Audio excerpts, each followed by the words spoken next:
significado de importancia, pero Dios quiere hacerte y hacer a la iglesia para que no bajemos la guardia en esto de apoyar la siembra. En la última o penúltima promoción que vimos en pantalla tiene relación con la siembra. Hay actividades muy importantes que tenemos que llevar a cabo, actividades de mantenimiento estructural, que no es el mantenimiento ordinario que siempre lo hacemos, pero esas actividades requieren de un esfuerzo diferente, muy importante. Los equipos, la comunicación se basa en la tecnología y hay cosas que se deterioran porque con el paso de los años los equipos se dañan. La semana pasada se me acercó Johnny y me dijo: pastor, los 2 micrófonos que tenemos inalámbricos se dañaron. ¿Cuánto valen, Johnny? 2 millones de pesos. Entonces, eso es esto. Por eso es que decimos, por favor, necesitamos el apoyo de la iglesia porque esto funciona de esa manera. Si usted todavía no ha activado su siembra, si todavía no ha tomado esa decisión, no espere más. Es tiempo de apoyar la obra del Señor. El próximo fin de semana, el domingo, tenemos una jornada evangelística. ¡Aló! Parque de Mariano Ramos, ya todo está aprobado, los permisos están aprobados, estamos en funcionamiento. Esta semana vamos a tener un movimiento, vamos a confirmar las fechas. Muy seguramente el día jueves y viernes vamos a hacer un alto quizás en los grupos y en las escuelas, y vamos a ir a las calles a ir a distribuir esa publicidad donde invitamos a la gente a acudir a la calle y a ir al parque para recibir una respuesta de parte de Dios. El evento evangelístico lo hemos denominado Conexión Vital. Conéctate con Jesús. Es tiempo de conectarse con Jesús. Así que estemos orando. Esta semana, de lunes a viernes, vamos a estar ayunando y orando. Métase cualquier día vamos a ver grupos en ayuno y oración. Escoja un día y ore y ayune por ese tiempo. Es un privilegio hacer parte de la obra del Señor. Amén.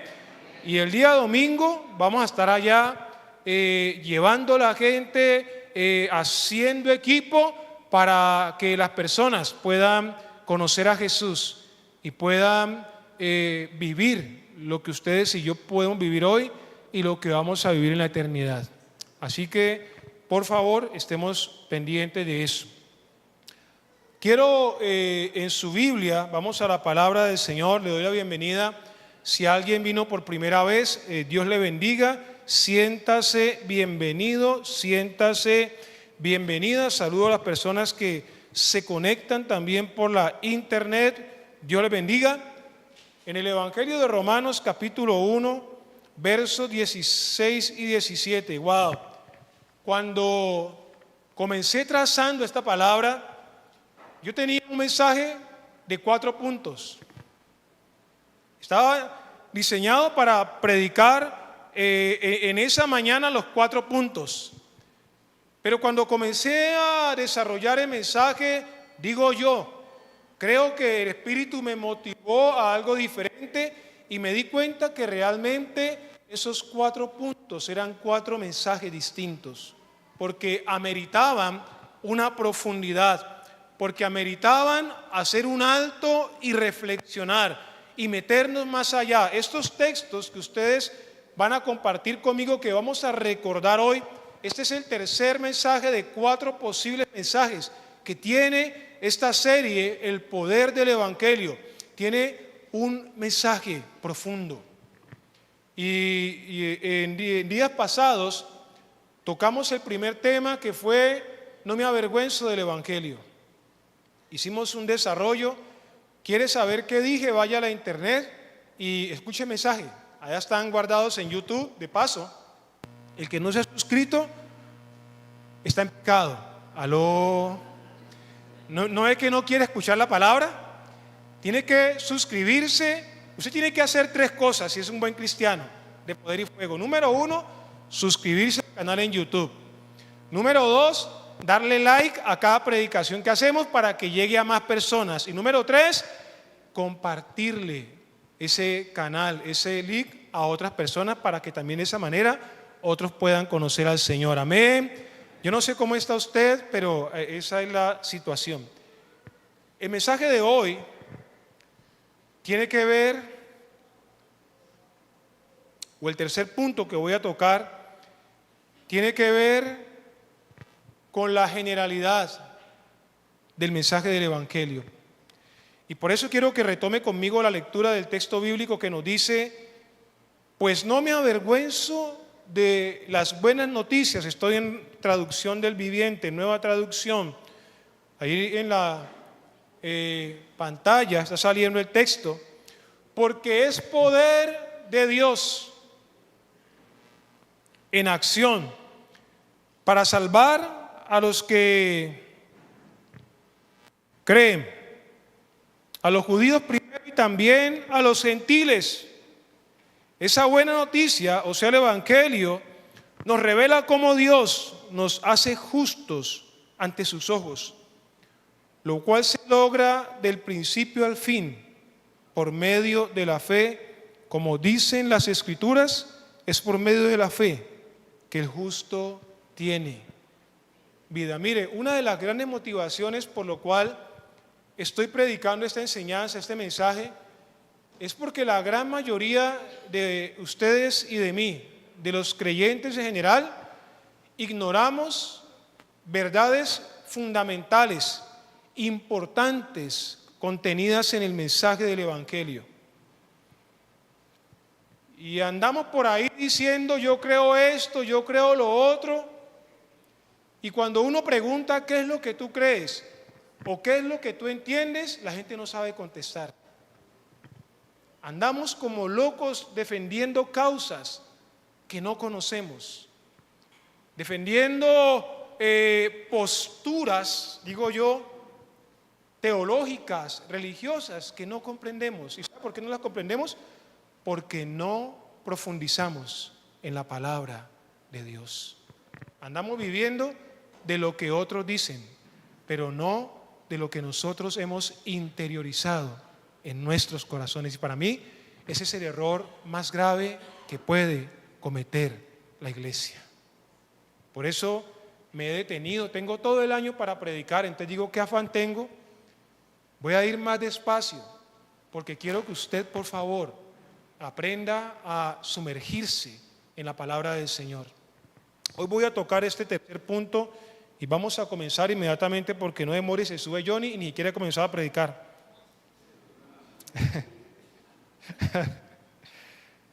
Y el tema de hoy, el punto de hoy es para todos los creyentes. Es poder de Dios para salvación de todo aquel que cree. Y quisiera compartir brevemente una historia, una ilustración. Y es que en un lugar de España, en un pueblo de España, había una panadería familiar. Y esas personas de esa panadería eran muy conocidas porque eran buena gente, eran muy amables, ¿sí? Y cada día, al final de la jornada, cuando terminaban de trabajar en el día, ellos cogían el pan que les quedaba, el que no se había vendido. Ellos lo cogían y no importaba quién se acercara a la puerta de la panadería, fuera un anciano, un niño, una familia entera o alguien que pasaba por casualidad, todos recibían un pedazo de pan con una sonrisa y unas palabras amables. Un invierno particularmente frío, una familia que recién llegaba al pueblo sin recursos, sin conocer a nadie, se acercó tímidamente a la panadería. Los dueños no solamente les dieron pan, también les dieron abrigo y un lugar donde refugiarse del frío mientras encontraban un sitio más permanente donde quedarse. La familia nunca olvidó ese gesto y con el tiempo esa familia se integró a la comunidad, contribuyendo también ellos a ayudar a otros que también estaban en necesidad. Déjeme decirle, el Evangelio es un mensaje que no hace acepción de personas. Así como los dueños de esta panadería ayudaban a cualquiera que llegase allí, independientemente de su condición, de su edad, de cualquier otra distinción, así mismo es el mensaje del Evangelio. Por eso la Biblia dice, para todo aquel que cree. Y yo quiero desarrollar este mensaje haciendo un énfasis especial en la expresión para todo aquel que cree. ¿Qué es lo que hay que creer? ¿Qué es lo que se necesita conocer? Lo que se necesita entender. Voy a profundizar esta mañana en ese creer. ¿Qué es lo que la gente tiene que saber? ¿Qué es lo que ustedes y yo tenemos que entender? Entonces, quiero fundamentar la idea o la realidad de que el Evangelio es algo, es la gracia manifiesta de Dios para todo el mundo, aún para el pecador más vil, para la persona más perversa que usted pueda conocer. ¿Conoce usted a alguien malo? ¿Conoce usted una persona que sea mala gente? Hay gente que usted conoce que usted dice, uy, ¿cómo es posible que esta persona exista? ¿Conoce a alguien así? Aló. Déjeme decirle que esa persona también es el objeto del mensaje del Evangelio. En Juan capítulo 3, verso 16, dice la Biblia lo siguiente: pues amó Dios tanto al mundo que dio a su único Hijo, para que todo aquel que crea en Él no se pierda, sino que tenga vida eterna. ¿El Evangelio para quién es? Para todos. No importa, escúcheme bien, el tipo de persona que sea o la condición de esa persona. Entonces, quiero en primer instante o instancia hablar de esas cosas que se deben creer. Lo primero que una persona debe creer o debe entender, escúcheme bien, es que debe reconocer que uno es pecador. Usted necesita reconocer y entender que somos pecadores. Muchas veces el mensaje del Evangelio no hace efecto porque quien lo recibe, el destinatario del mensaje, no se considera pecador, cree que eso no tiene que ver con él. Ella cree que eso no tiene que ver con ella. Y la gente, dice la Biblia en Romanos capítulo 3, verso 22, verso 23, perdón, pues todos hemos pecado. Nadie puede alcanzar la meta gloriosa establecida por Dios. Todos hemos fallado. En mayor o menor grado, todos hemos fallado. El que no ha fallado haciendo cosas que no tiene que hacer, ha fallado diciendo cosas que no tiene que decir. Aló. El que no ha fallado diciendo cosas que no tiene que decir, ha fallado oyendo cosas que no tiene que escuchar. Aló. El que no ha fallado escuchando cosas que no tiene que oír, ha fallado mirando cosas que no tiene que mirar. ¿Cuántos hemos mirado cosas que no tenemos que mirar? ¿Sí o no? Jesús enseñó la siguiente parábola. Evangelio de Lucas, capítulo 18, versos 9 al 13 o al 14. ¿Por qué es tan importante que yo entienda, que yo crea, que yo sepa que esto es una realidad? Somos pecadores. La gente debe reconocer que está en pecado para que el mensaje del Evangelio tenga realmente un efecto en su vida. Mire lo que va a decir Jesús y va a mostrar un ejemplo de cómo hay gente que no se entiende pecadora, cómo hay gente que maquilla su pecado, cómo hay gente que disfraza su pecado, que lo oculta para que este mensaje no le llegue. Jesús mostró un ejemplo de dos tipos de personas frente a la realidad del pecado. Hay gente que es consciente de su pecado y lo reconoce y levanta la mano y pide ayuda. Hay gente que, a diferencia de esos, dicen: esto no tiene nada que ver conmigo.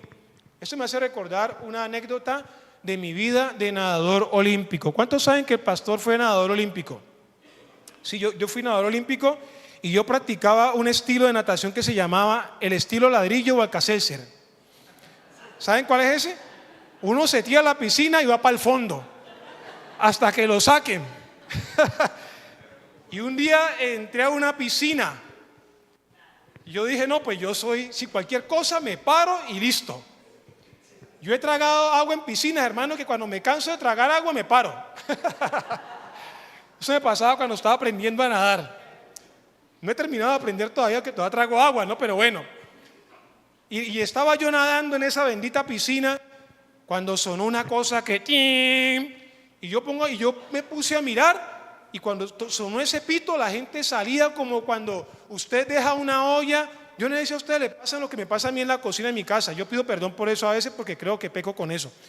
A veces llego a la casa, a la cocina, y de repente las hormigas se me quieren comer el almuerzo y llenan la olla, sí. Entonces, ¿sabe qué hago yo?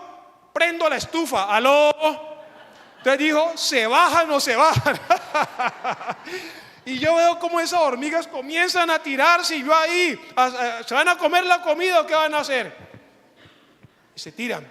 Y yo estaba en esa piscina y yo vi que la gente comenzó a salir, y el único que no se tiraba era yo. Yo decía: ¿pero por qué todos sí, yo no?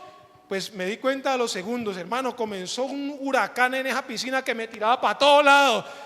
¿Y sabe qué pasó?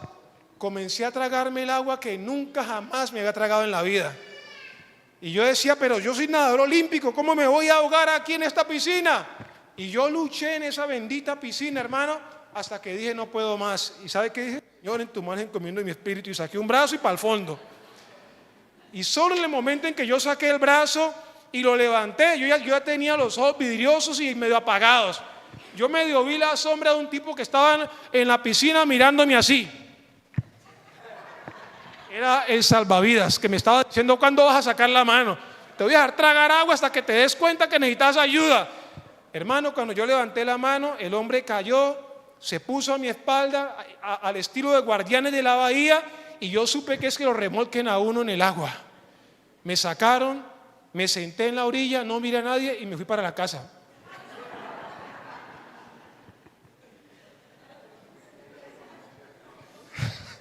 ¿Por qué le digo esto?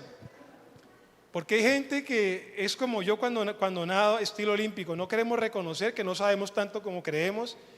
Hay gente que no quiere reconocer su pecado y que se lo maquilla y que se lo tapa como quieran, hasta que el pecado les coge fuerza y les hace levantar la mano.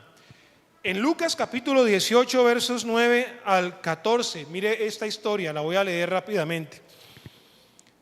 A unos que confiaban en sí mismos como justos y menospreciaban a los otros, dijo también esta parábola, o sea, Jesús. 2 hombres subieron al templo a orar. Uno era fariseo y el otro publicano. El fariseo se puso en pie, oraba consigo mismo de esta manera: Dios, te doy gracias porque no soy como los otros hombres, ladrones, injustos, adúlteros, ni aun como ese publicano. Ayuno 2 veces a la semana, doy diezmo de todo lo que gano. Wow, ahí estaba un sepulcro blanqueado, como lo llamaba Jesús. Pero en el versículo 13 hay otro tipo de persona. Mas el publicano, estando lejos, no quería ni aún alzar los ojos al cielo, sino que se golpeaba el pecho y decía: Dios, sé propicio a mí, que soy pecador. Le digo que éste descendió a su casa justificado antes que el fariseo, porque cualquiera que se enaltece será humillado, y el que se humilla será enaltecido. En la vida hay de esos 2 tipos de personas: esos que saben que la embarran, que tienen pecado y reconocen su pecado, pero hay una gran mayoría que son como el fariseo, que creen que no están en pecado, que creen que no necesitan del Evangelio. Por eso, en este primer punto, estoy tocando esa necesidad de reconocer, de creer. Eso hay que creerlo. Uno es pecador. Hay algo en nosotros que está dentro de nosotros, que se llama la naturaleza pecaminosa, que quiere decir que desde que nacemos venimos con una inclinación ¿a qué? A pecar, a hacer cosas que no se deben hacer. Nosotros tenemos que reconocer eso. La gente necesita reconocer esa realidad, pero hay gente como los fariseos que no quieren reconocerlo, y es la gran mayoría de la gente. Pero hay otros como el publicano que reconocen eso y dicen: Señor, necesito ayuda, no soy digno. Sacan la mano para decir: necesito ayuda.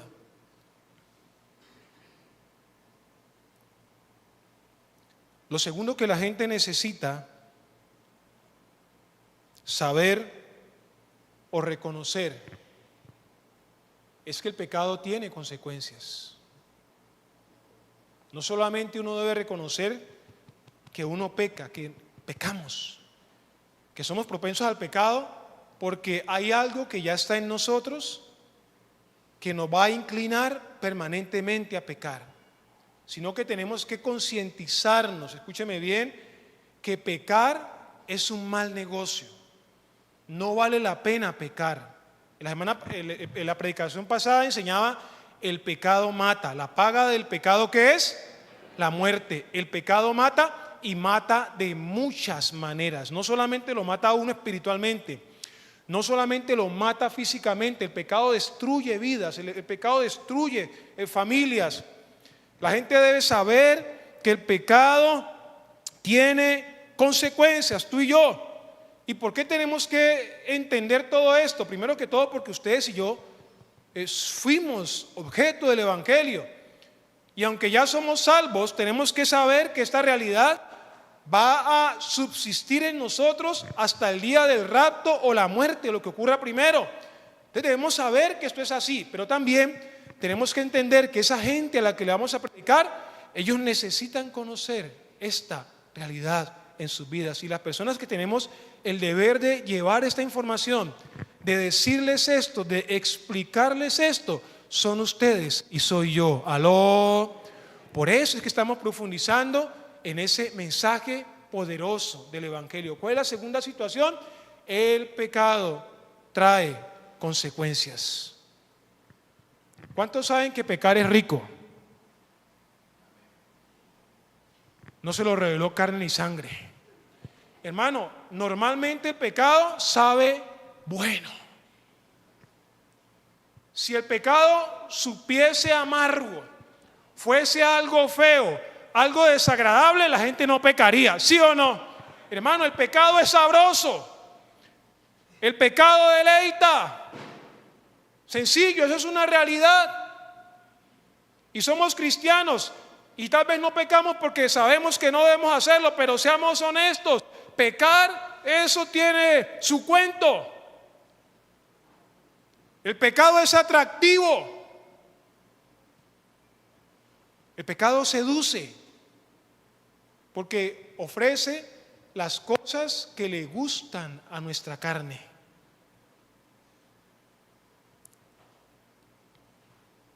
El pecado destruye la vida física. El pecado destruye la vida espiritual. El pecado destruye la vida familiar.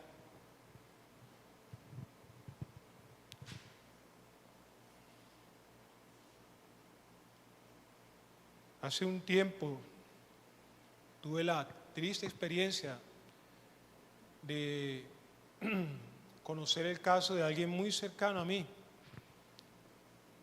con una vida familiar hasta donde yo le conocía excelente, de buen testimonio, una familia ministerial que Dios usaba para restaurar a otras familias, que predicaban, que aconsejaban, que ayudaban a otros. Y hace muy poco tiempo tuve que escuchar de parte de la cabeza de esta familia que se destruyó el hogar. Y se destruyó porque desafortunadamente ambos, pero mayormente la cabeza del hogar, se deleitó en cosas pecaminosas. Y la pareja no le aceptó, no le perdonó y decidió terminar con la relación y se divorció. Una familia de muchísimos años caminando con el Señor y sirviendo al Señor. El pecado trae consecuencias. El pecado destruye familias. Escúcheme. En cierta ocasión Cristo se refirió al pecado y a las consecuencias e hizo las siguientes declaraciones. Voy a mostrarle dos ejemplos donde Jesús nos previene de esas consecuencias del pecado. Yo quiero recordar, hay cosas que yo repito mucho porque es importante repetirlas. Y el apóstol Alfonso tenía un dicho, ¿cuál era? Antes de pecar, ¿qué? Saque la calculadora y haga las cuentas. Porque a veces uno se deja llevar, hace lo que hace y después de que la embarra dice, ahora sí voy a pensar qué puede pasar. No. Antes de embarrarla, antes de pecar, saque la calculadora y haga las cuentas. Hay un hombre por ahí que está a punto de meterla de caminar con la que no es su esposa. Antes de que vayas a ese lugar donde no tienes que ir, antes de que hagas esa cita que no tienes que hacer, esa invitación que no tienes que hacer, esa llamada que no tienes que hacer, por favor, saca la calculadora y haga las cuentas. Mire, Juan capítulo 8, versículos 10 y 11. Jesús se encuentra con una mujer pecadora. ¿Qué era una mujer pecadora en el tiempo de Jesús? ¿Qué hacía? Era una ¿qué? Una prostituta. ¿Cómo le dicen hoy? Hoy tiene un nombre, el hermano dice que trabajadora social. Ojo que aquí hay trabajadoras sociales. Ojo con eso que meten problemas, Fernando. Eso tiene otro nombre, pero es por ahí, por ese lado. A mí se me olvida, pero si alguien me acuerda ya. Eso es una profesión certificada por el Ministerio de Educación, Fernando. Escuchen, pero es así como una servidora de servicio, yo no sé qué, le han puesto. Lo cierto es que esta era una mujer pecadora y era prostituta. Y mire que Jesús se encontró con ella y escuchemos lo que le dice Jesús a esa mujer. Entonces Jesús, porque a ella la querían matar, en la época de Jesús, una mujer que prestaba estos servicios estaba condenada ¿a qué? Entonces la gente iba a apedrear, Jesús los espantó y le dice, entonces Jesús se incorporó de nuevo y le dijo a la mujer, ¿dónde están los que te acusaban? ¿Ni uno de ellos te condenó? Entonces ella dijo, ni uno, Señor. Yo tampoco lo dije Jesús, pero escuche lo que le dice Jesús al final, vete y no peques mal. El pecado no es un buen negocio. Uno peca por desconocimiento, uno peca por debilidad, pero pecar no es un buen negocio. En las cartas de Juan, el apóstol escribe y dice que los verdaderos hijos de Dios no pecan, no practican el pecado. ¿Cuántos hijos de Dios hay aquí en este lugar esta mañana? ¿Amén o no amén? Amén. Ahora va a hacer otra pregunta. ¿Cuántos de ustedes y de mí pecamos? ¿Y no acabamos de decir que los hijos de Dios no practican el pecado? Entonces, hay una pregunta para contestar, ¿sí o no? Pues la respuesta es que cuando Juan habla y dice que los hijos de Dios no practican el pecado, se refiere, aunque que él sabe, porque él ha dicho en la primera carta, que si alguno ha pecado, abogado tenemos para con el Padre. Quiere decir esto dos cosas. Número uno, que los hijos de Dios sí pecamos y vamos a pecar hasta que el Espíritu Santo termine su obra en nosotros. Escúcheme bien, pero pecar no es nuestro oficio. No nos deleitamos en pecar. Pecamos porque somos débiles. Pecamos porque todavía estamos en esta carne que es débil. Por eso pecamos, pero tenemos abogado para con el Padre, Jesucristo. Aló. Pero cuando Juan dice que el que practica el pecado del diablo es porque ese no es como el cristiano honesto que falla y le duele. El que practica el pecado es el que se levanta diciendo, bueno, esta es la agenda del día, voy a fumar marihuana por la tarde. Más tarde llamo a la vecina enseguida para ver si me acepta una escapadita y planifica el pecado. Y cuando lo concreta dice, wow, esto me salió bien, voy a planificar el próximo mes. Entonces ese es un planificador de pecado, ese es un practicante, ese es un hijo del diablo, porque el diablo es el padre del pecado, eso dice Juan. Entonces hay una diferencia entre practicar el pecado y pecar. El uno es intencional, es programado, el otro es una consecuencia de la humana naturaleza. Aló, hay que tener eso claro. Entonces Jesús le dijo a la mujer, mija, yo te acabo de salvar la vida, espanté ese poco de moscas que te estaban rodeando, pero ¿sabes? No peques más. El hecho de que te salvé no significa que mañana te van a encontrar otra vez acostado con el vecino enseguida. Ya no más. Hay que parar de pecar. No sé qué área o en qué aspecto de nuestras vidas estamos teniendo constantes recaídas, porque hay áreas en la vida donde somos fuertes y ahí no resbalamos ni porque nos pongan un matorral de cáscaras de banano. Pero hay áreas, hermano, donde sabemos que tenemos rabo de paja, ¿sí o no? Y caemos, ahí caemos y seguimos cayendo. Hay que parar de pecar. Porque voy a mostrarle el segundo ejemplo donde Jesús dice lo mismo acerca del pecado, pero aquí Jesús anuncia una consecuencia. Y es lo que quiero que ustedes entiendan. Pecar trae consecuencias. Pecar no es gratis. Nadie que peque puede quedarse tranquilo diciendo, no, eso mañana ya échele tierrita como los gatos y tápalo. No funciona así. El pecado trae consecuencias. Si no las trae hoy, las trae mañana, pero que llegan. Aló, que llegan. Si usted peca, hermano, está sembrando, y el que siembra, ¿qué pasa? Cosecha. Si siembra cosas buenas, cosecha cosas buenas, pero si siembra pecado, cosecha muerte y destrucción. Aló. Mire lo que le dijo Jesús en este caso a un hombre. No solo las mujeres pecan, también los hombres pecan. Digan amén. Los hombres no creen. Las mujeres digan amén. Las mujeres sí creen que los hombres pecan, pero los hombres son como los fariseos que dicen, yo, Señor, que diezmo, que no fallo al culto.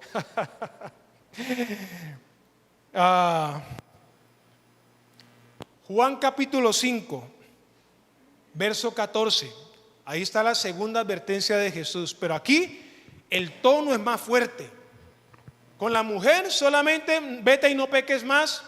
Chao. Pero con este hombre, yo no sé si porque es que el hombre hay que ponerle freno más duro que a la mujer, ¿será? A la mujer le dijo, vaya mija y no peque más. Pero al hombre lo llama y le habla más duro. ¿Por qué era eso? ¿Ustedes por qué creen?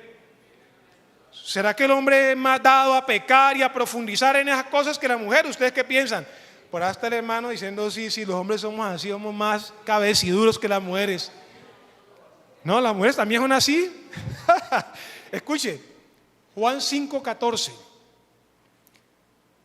Y esto hace referencia a un paralítico conocido como el paralítico de Betesda. Esta porción de la escritura, escúcheme, deja entender, escúcheme, deja concluir que ese paralítico estaba paralítico a causa del pecado. Porque si no fuera así, Jesús no le habría dicho lo que dijo aquí. Hay personas en la calle, he visto muchas en este barrio y en otros lugares donde se mueve mucho la violencia, he visto muchos jóvenes en silla de ruedas. Y cuando yo veo tantos jóvenes en silla de ruedas, normalmente lo que intuyo es que son personas que se han movido en un ambiente de violencia. Porque uno se da cuenta que no es una enfermedad degenerativa, que uno se da cuenta que están allí porque algo violento impactó sus vidas. He visto varios. Y yo creo que ese era el caso del paralítico de Betesda, porque si no fuera así, Jesús no le habría dicho lo que le dijo. Y quiero que me acompañe y lea conmigo en Juan 5:14, por favor. Dice: pero después estaba recuerda el estanque que todo el mundo se metía, y cuando el paralítico quería ya no podía entrar porque había bajado un ángel, agitaba las aguas, y el primero que entraba se sanaba y los demás no pasaba nada. ¿Se acuerda o no se acuerda? Y así llevaba 38 años intentando meterse a la piscina a tiempo. Y entonces se encuentra con Jesús, y Jesús, ¿sabe qué hizo? Lo sanó. Pero escuche la advertencia que Jesús le va a dar. Pero después que lo sanó, o sea, días después, Jesús lo encontró en el templo y le dijo: ya estás sano, así que deja de pecar, o podría sucederte algo mucho peor. Esto me deja intuir que de alguna manera esa parálisis, esa condición que tenía ese paralítico, era consecuencia del pecado. Hay enfermedades, hay postraciones que uno tiene que son consecuencia de sus pecados. Cuando yo estaba prestando servicio militar, teníamos una mala costumbre los soldados. Los que han sido soldados me entenderán un poquito. Hermano, no había fin de semana, yo estaba en Bogotá, que a uno le dieran una salida y los soldados no pegaran para los burdeles. ¿Y sabe qué iban a hacer allá? No iban a tomar Coca-Cola, iban a buscar mujeres. Y eso era tan normal en la vida militar que allá le hacían a uno exámenes para detectar si tenía enfermedades venéreas. Llegaban a uno y lo hacían formar frente a los catres, pasaba el adjunto mayor, una especie de enfermero del batallón, y le hacían pruebas a uno para saber si se había contagiado de enfermedad venérea. Ya sabían que eso era muy común en los soldados por el tipo de acciones que los soldados ejecutaban los fines de semana.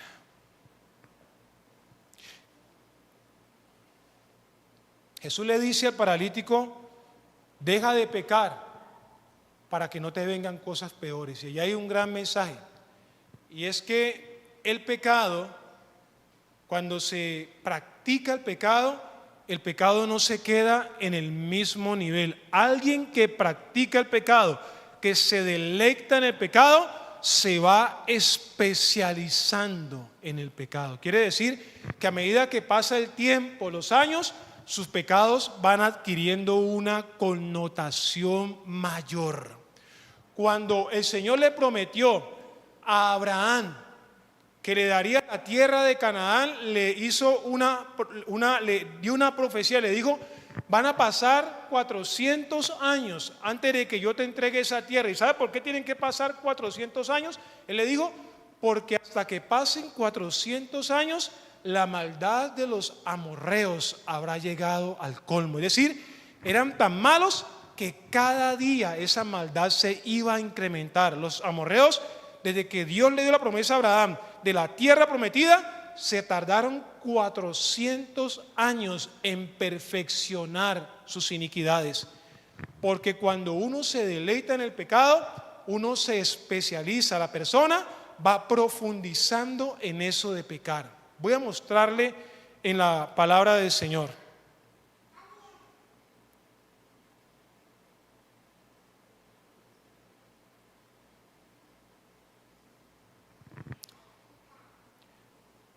Quisiera hablar de un caso como el caso del rey David. ¿Cuántos se acuerdan del caso del rey David? El hombre conforme al corazón de Dios. ¿Qué fue lo que hizo la primera vez que pecó? El primer pecado que David cometió, el primer error fue no ir a la guerra. Entonces tenía que estar al frente del ejército, pero no estaba allá. ¿Dónde estaba? En el palacio. Y estando en el palacio, no estaba en su habitación descansando o haciendo análisis de las cosas, sino que ¿qué estaba haciendo?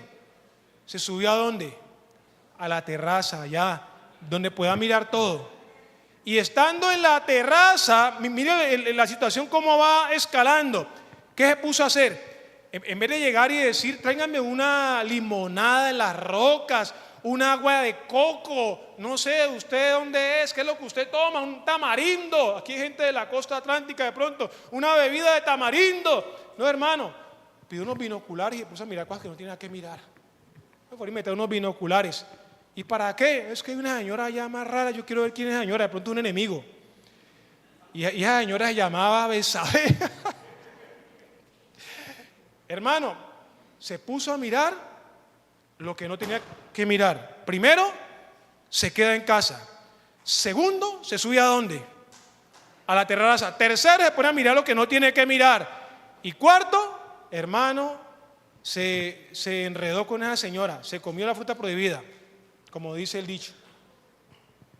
Y después de que hizo eso malo, no quedó ahí. ¿A dónde fue? Mató al marido de la señora. ¿Sí o no? Entonces, cuando se peca, cuando se deleita en el pecado, el nivel de pecado ¿qué? Va incrementándose y necesariamente las consecuencias. Cuando Jesús dice, no peques más para que no te vengan cosas peores, yo entiendo que en la medida que tu pecado va creciendo, necesariamente las consecuencias que te van a llegar también serán mayores. Y termino ese punto para entrar en el último, hablándole de una experiencia real. Tuve a un joven que conocí cuando era un niño y lo conocí en el distrito hace más de 30 años. Ese niño creció. ¿Y sabe qué hizo ese niño? Comenzó a consumir drogas. Pero ese niño no se quedó consumiendo drogas, comenzó a expender drogas, se convirtió en un jíbaro. Pero no solamente se quedó expendiendo drogas, se convirtió en un sicario.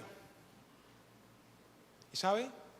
Hace unos 2 años aproximadamente, un fin de año en diciembre, lo mataron a 50 metros de la casa en medio de una multitud en la feria de Navidad. Él comenzó consumiendo la droga, pasó al nivel de expender, se convirtió en sicario y al final lo mataron, porque cuando se peca y no se para de pecar, el pecado va a crecer, los daños que se hacen van a ser mayores, por lo tanto te vendrán, las consecuencias van a ser mayores. No peques más para que no te vengan cosas, porque el pecado no se queda niño, el pecado también crece, el pecado también se especializa, el pecado también se desarrolla. Y yo quiero terminar con lo que es el centro de ese tema de creer, que creo que es lo que todos siempre miramos, y es que la gente debe entender que Cristo es la provisión para el pecado. Y esto parece que es algo que todos sabemos o que la gente debería entender, pero déjeme decirle, no todos entendemos esto, no todos realmente hemos comprendido la dimensión de esto. La gente debe entender, la gente debe creer que Cristo es la provisión para el pecado. Miren, el único antídoto efectivo para erradicar el pecado de la vida de una persona, por más pecadora que sea, por más terrible que sea, se llama Jesús, no hay otro. Y eso que estoy diciendo es importante porque uno dice, no, pero no, créame que sí. Hace días, hermano, hace años, una vez estaba, creo que eso fue en Bogotá, y había una pared inmensa, pero una cosa grande y un poco habían pintado unos murales como unos amazónicos, como unos indios así, y me di cuenta que eso era el lugar de trabajo de un tal indio amazónico. Usted viera las colas que la gente hace en esos lugares para ir a buscar ayuda, para ir a buscar remedios, sanidades, para liberarse de problemas. El otro día acá en el terminal, por el San Vicente, el barrio, a mediodía, con un sol canicular de mediodía y unas colas, y yo me puse a mirar qué es lo que la gente está comprando con ese solazo y llevando ese solazo. Y vi el lugar y era una casa de un brujo, de unas personas que ofrecen esos servicios. Hermano, no todo el mundo entiende que la única provisión de Dios para eso es Cristo. No todo el mundo entiende. Y a veces uno, pues que la gente afuera lo haga, bueno, es normal, la gente no tiene temor de Dios. Lo complicado es que a veces hay gente dentro de los templos, en medio del cuerpo de Cristo, que todavía está comulgando con esas cosas. Hace un tiempo, y no digo nombres, una persona de la iglesia y consultando hechiceros, imagínense eso. Pero uno concluye que estaban entre nosotros, pero no eran de nosotros. No todos los que son están, ni están todos los que son. Entonces, cuando usted encuentra una persona en la iglesia que dice ser creyente y todavía va donde el hechicero, es porque esa persona no ha nacido de nuevo. No ha tenido realmente un encuentro con Jesús. No ha nacido del agua y del Espíritu. Pero escúchame, Cristo es la única provisión para el pecado. Yo no sé cuál ha sido tu experiencia, pero yo conozco la mía. Cuando yo era muchacho, habían cosas terribles en mi vida que yo hacía, que no les voy a contar porque no pierden la fe en el pastor. ¿Aló? Dicen, el pastor hacía eso, ¡qué miedo! Por eso me lo reservo, Fernando. Dios y yo sabemos, usted tampoco lo va a contar. Pero ese pastor era terriblito, se los aseguro. ¿Quiere que le diga algo? Esas cosas que para mí fueron un calvario la mayor parte de mi vida hasta que conocí al Señor, cuando yo conocí a Jesús, sin tener que hacer un esfuerzo extraordinario, sin tener que desgastarme en tratar de lidiar con eso, el Señor las quitó de mi vida. Haber conocido a Jesús, haberle entregado a mi vida a Jesús, canceló esas situaciones que habían en mi vida. ¿Aló? Cosas que hasta ese momento yo nunca había podido vencer, sino que al contrario, yo iba de mal en peor. Eso lo hizo Cristo, lo hizo el Señor por medio del Espíritu Santo cuando puse mi confianza en Jesús. Los Romanos dice que el que está en Cristo, Corintios, el que está en Cristo, nueva criatura es. He aquí las cosas viejas pasaron, todas son hechas nuevas. Uno va a seguir en la vida natural fallando, cometiendo errores, pero en la vida espiritual tu naturaleza cambió. Cuando la Biblia dice todo es hecho nuevo, lo viejo pasó, se está refiriendo a la vida espiritual. Cuando naciste del agua y del Espíritu, lo viejo es viejo y ahora eres una nueva creación en Cristo. ¡Aló!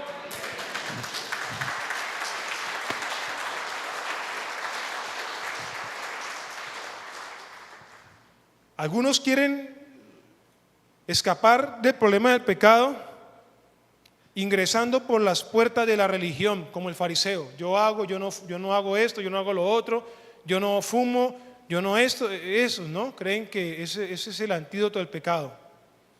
Otros quieren utilizar las puertas de las buenas obras. Hay gente que no quiere saber de Cristo, pero que regala plata que da miedo y cree que eso lidia con el pecado. Hay gente que ustedes conocen que tiene fama de ser gente generosa en este mundo, ¿sí o no? Déjeme decirle que esas personas tan buenas y tan bien cotizadas en este mundo, el día que se mueran, si no han aceptado a Cristo, cuando llegue el momento, cuando el Señor llame, el Señor le va a decir: apártate de mí, hacedor de maldad, nunca te conocí. Aló. Y aquí le daban galardones y aquí le daban el premio Nobel de la Paz. También hay gentes que quieren lidiar con esas cosas haciendo uso de las cuestiones ocultas, como Saúl, ¿no? Saúl es un ejemplo de esos que pecaron, siguieron pecando y se especializaron tanto en el pecado que terminó muerto sobre su propia espada. Comenzó desobediendo la palabra del Señor. Siguió ofreciendo esos holocaustos que no tenía que ofrecer. Luego fue y consultó a la divina de Endor, porque el que peca y practica el pecado se va especializando. Y luego termina muerto sobre su espada. Saúl, en medio de su vida pecaminosa, no buscó a Dios. buscó una divina. Porque hay gente que cree que esas cosas o en esas cosas van a encontrar la solución a sus problemas. Yo no sé si acá en la iglesia todavía hay padres que tienen niños y los tienen con ese dientecito, no sé qué es eso que le ponen, ¿no? ¿Qué es eso? ¿Un coral? ¿Para qué le ponen eso a los niños? Dice que para que no les dé mal de ojo, algo así, dicen. ¿Hay aquí alguien que tenga al niño con una cosa de esas en el tobillo o en la muñeca de la mano? Eso es una diablura. Eso no es bíblico. Usted lo que tiene que hacer es venir, presentar a su hijo, a su hija delante de Dios, oramos por él y usted como padre viva una vida recta delante de Dios. Esa es la mejor protección para sus hijos. ¡Aló! Eso es lo que tiene que hacer. ¿Por qué no se pone, por favor, sobre sus pies? Entonces la conclusión de ese mensaje el día de hoy es que ese creer al menos involucra, número uno, que tengamos conciencia de lo que somos. Fallamos, la embarramos, somos pecadores, por eso ese mensaje es importante para mi vida, por eso el mensaje es importante para la vida de otros. Pero número dos, que tenemos necesidad de saber que pecar es un mal negocio, que pecar trae consecuencias y que las consecuencias, mientras más estemos pecando, más graves van a ser. Y por último, que lo único que puede lidiar con ese bendito pecado, con esas benditas consecuencias del pecado, es poder colocar toda nuestra fe en Jesús. Eso es lo que vamos a ir a hacer la próxima semana a las calles, a hablarle a la gente de ese Cristo que tiene poder para vencer el pecado, para sanar, para salvar. Yo quisiera que la próxima semana a la iglesia, ahí mandamos a litografiar 2000 volantes para que nos los repartamos y vamos entregando en diferentes sectores, los vamos a distribuir en todo el sector. La campaña va a ser en el Parque Mariano Ramos, 4:30 de la tarde, próximo domingo, 4:30 de la tarde, ahí vamos a estar. Pero antes de eso va a haber entrega de volantes, va a haber invitación, va a haber un perifoneo, alguien va a salir con un megáfono diciendo gran tarde, conexión vital. Wow, porque queremos que algo pase el próximo fin de semana. Yo quiero que ustedes y yo hagamos parte de esa fiesta, amén. ¿Por qué no levanta su mano? Señor, te doy gracias. He predicado la palabra. Que esta palabra, Señor, no vuelva vacía, sino cumpla el objetivo, el propósito con el cual fue trazada. Ayuda a tu pueblo, ayuda a la iglesia. Ayúdanos a entender las Escrituras y a hacer de la palabra de Dios esa base sólida, ese fundamento firme sobre la cual edificamos nuestras vidas y construimos también la vida de nuestras generaciones. Padre, te doy muchas gracias por tu fidelidad, el nombre que es sobre todo nombre, en Cristo Jesús. Amén y amén. Yo no sé.